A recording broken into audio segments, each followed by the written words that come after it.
ముఖ్యాంశాలు.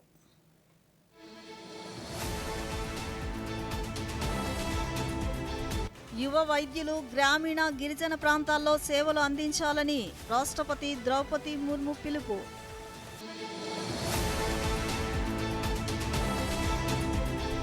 మహిళల భాగస్వామ్యం దేశ ప్రజాస్వామ్యాన్ని బలోపేతం చేస్తుందన్న ప్రధానమంత్రి నరేంద్ర మోదీ.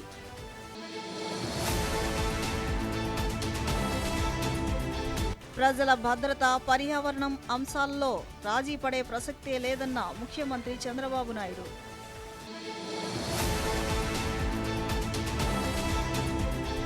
అశ్రు నయనాల మధ్య ప్రభుత్వ లాంఛనాలతో ముగిసిన ప్రముఖ గాయని ఆశా భోస్లే అంత్యక్రియలు.